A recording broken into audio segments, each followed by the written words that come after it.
भरोसा प्रभु कभी नहीं तोड़ते, कभी नहीं तोड़ते। भगवान का एक कमजोरी है, वो भरोसा नहीं तोड़ते कभी। भगवान भरोसा नहीं, पक्का।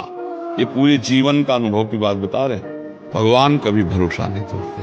भरोसे पे हो जाओ कि प्रभु अब आपका भरोसा है, हमारे साधन भी आप हो, हमारे साध्य भी आप हो।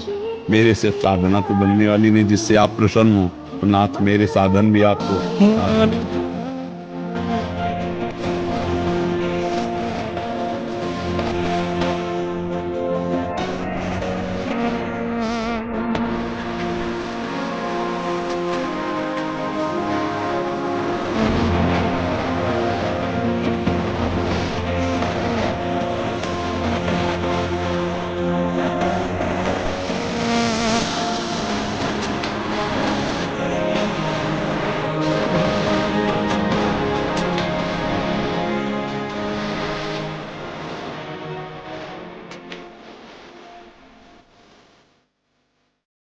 लगी सालाइन लगी से धरिकी कौन कर बेड रु उठे नहीं आसिकी सिंह द्वार भितर को प्रवेश करुँच महाप्रभु को कांदी कांदी आउ जोरे चिल्ले कहते महाप्रभु तुम्हें ही रक्षा कर, तुम्हें ही रक्षा कर, तुम्हें ही रक्षा कर। सांगे सांगे सेठारे जेतेबेले गुमुटरे जेतेबेले गड़े देइचंती सेटा सेवक माने कोन करिसंती ताको कहउचंती जे कि महाप्रभुंकर पाखकु नै जाओ। से सांगे सांगे पतित पावनकर पाखरे नै गले आ पत पावनकर पाखरे पत पावनकु टिके तुलसी मध्ये तांको उपरे जो सेवक अछन तांको पकै देले। पकै साला परे ताकर किछि चालु नथिला। सेटारे आमे देखिलु तार मुंड मध्ये एपट सेपट हलेबाकू लागिले।